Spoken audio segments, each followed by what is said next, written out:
Outsourcing से बहाली पर जब हम अध्यक्ष थे उस समय भी मामला आया। हमने साफ शब्दों में लिखा कि जब बिहार सरकार के पास सक्षम एजेंसी है तो फिर आउटसोर्सिंग से बहाली क्यों? आउटसोर्सिंग से पूरी अनियमितता होती है, पैसे की वसूली होती है, भाई भतीजावाद होता है।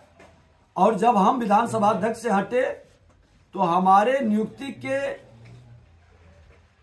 फाइल पर लिखा हुआ को नजरअंदाज कर करके बहाली की प्रक्रिया शुरू की गई और उस बहाली की प्रक्रिया में घोर अनियमितता किया गया। जिस कंपनी को लाया गया, जिसको हमने रिजेक्ट किया, जिसको हमने कहा कि ब्लैक लिस्टेड करेंगे, सक्षम एजेंसी नहीं है, Indian institute of psychrometric Jadavpur, ये सुरक्षित राशि देने में भी सक्षम नहीं था, तो उस राशि को ही घटा दिया।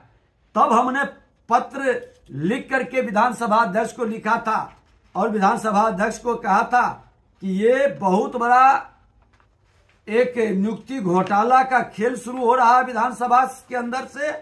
पहला पत्र हमने लिखा था 23/6/2023 को, दूसरा पत्र 18/7/2023 को। फिर उन्होंने जब नहीं सुना तो माननीय मुख्यमंत्री जी को 8/9/2023 को पत्र लिखा। फिर महिम राज्यपाल महोदय को 15/12/2023 को हमने पत्र लिखा।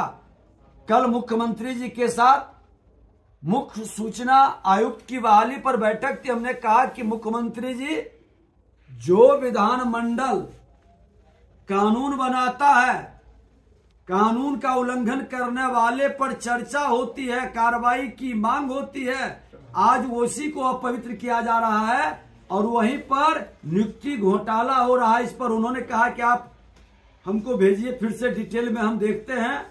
तो आज फिर हमने पत्र लिखा है और ये बहाली की प्रक्रिया को रद्द करे, न्यायिक जांच कराए। आउटसोर्सिंग से विधानमंडल के अंदर हो या किसी भी यूनिवर्सिटी के अंदर या कोई भी विभाग के अंदर क्यों करवा रहे हैं?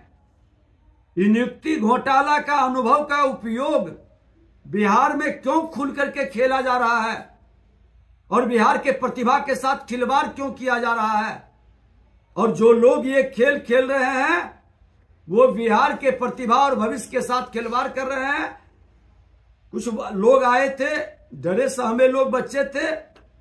हमने कहा कि अगर जो ये सरकार रद्द नहीं करती है, इसकी जांच नहीं कराती है, तो आप PIL दाखिल करें।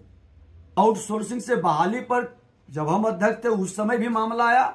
हमने साफ शब्दों में लिखा कि जब बिहार सरकार के पास सक्षम एजेंसी है तो फिर आउटसोर्सिंग से बहाली क्यों? आउटसोर्सिंग से पूरी अनियमितता होती है, पैसे की वसूली होती है, भाई भतीजावाद होता है। और जब हम विधानसभा अध्यक्ष से हटे तो हमारे नियुक्ति के फाइल पर लिखा हुआ को नजरअंदाज कर करके बहाली की प्रक्रिया शुरू की गई और उस बहाली की प्रक्रिया में घोर अनियमितता किया गया। जिस कंपनी को लाया गया, जिसको हमने रिजेक्ट किया, जिसको हमने कहा कि ब्लैक लिस्टेड करेंगे, सक्षम एजेंसी नहीं है, Indian institute of psychrometric Jadavpur, ये सुरक्षित राशि देने में भी सक्षम नहीं था, तो उस राशि को ही घटा दिया। तब हमने पत्र लिख करके विधानसभा अध्यक्ष को लिखा था और विधानसभा अध्यक्ष को कहा था कि ये बहुत बड़ा एक नियुक्ति घोटाला का खेल शुरू हो रहा है विधानसभा के अंदर से। पहला पत्र हमने लिखा था 23/6/2023 को, दूसरा पत्र 18/7/2023 को। फिर उन्होंने जब नहीं सुना तो माननीय मुख्यमंत्री जी को 8/9/2023 को पत्र लिखा। फिर महिम राज्यपाल महोदय को 15/12/2023 को हमने पत्र लिखा।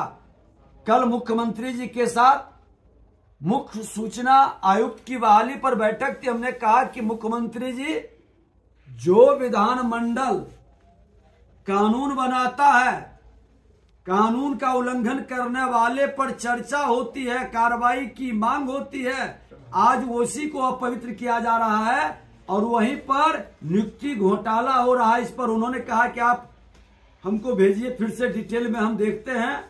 तो आज फिर हमने पत्र लिखा है और ये बहाली की प्रक्रिया को रद्द करे, न्यायिक जांच कराए, आउटसोर्सिंग से विधानमंडल के अंदर हो या किसी भी यूनिवर्सिटी के अंदर या कोई भी विभाग के अंदर क्यों करवा रहे हैं। ये नियुक्ति घोटाला का अनुभव का उपयोग बिहार में क्यों खुल करके खेला जा रहा है और बिहार के प्रतिभा के साथ खिलवाड़ क्यों किया जा रहा है। और जो लोग ये खेल खेल रहे हैं वो बिहार के प्रतिभा और भविष्य के साथ खिलवाड़ कर रहे हैं। कुछ लोग आए थे, डरे सहमे लोग बच्चे थे। हमने कहा कि अगर जो ये सरकार रद्द नहीं करती है, इसकी जांच नहीं कराती है, तो आप PIL दाखिल करें।